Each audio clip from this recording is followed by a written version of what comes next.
As Kim Lee returned to the story, he leaned forward as he began to read. I wasn't sure what to expect next, and even though my friend warned me about the content of the next few pages, I was anxious to return to the story. This time, however, the flow of Kim Lee's words was not quite as smooth and his tone was very different from before. Or maybe I was just imagining that it was. At this point, I'm not really sure. Running, breathlessly running. Pushing myself to continue forward. So many thoughts torturing me as I ran. The closer I got to my home, the further away it seemed. If only I had gotten a better night's rest or had eaten better. Maybe I might have had more energy to get there on time. In time for what would be the haunting question. As cramps began to develop in my left side and my throat became so dry, I couldn't even swallow my own spit. I pondered whether I should stop or continue on. But my fears of what could have been happening at home kept driving me forward. I wasn't going to stop for anything. I simply wasn't. I'm getting closer now and the plume of smoke is smaller and not as dark, but the air is full of the thick smell of burned wood and scorched brick. There is also a very heavy blanket of smoke hovering close to the ground, making it difficult to see clearly, and it stung my eyes, even more, the closer I got.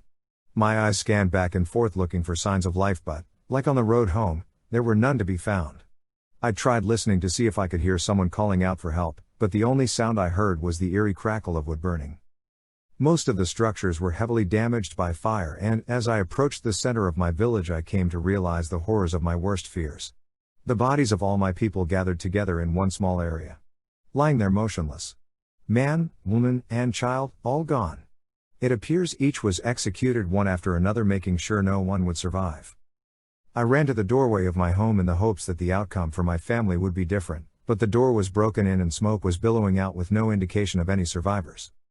Breathing deeply as of the result of me running to the point of total exhaustion and feeling the beat my heart start to pound viciously in my chest. It was only then that I realized that breathing in the smoky air was beginning to overwhelm me. Placing the cuff of my sleeve over my mouth to try to filter out the smoke and ash, I came to the realization that it was already too late.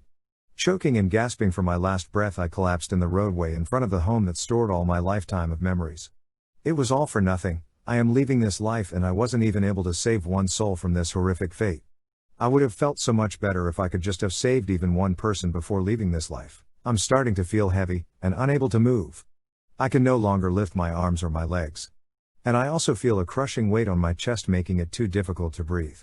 These surely are my last moments. Although I've seen my master pray many times, I was not in the habit of doing so. It didn't come naturally for me, but in my last conscious thought, I prayed that I was willing to accept my fate as I awaited the fulfillment of my destiny. What will become of me?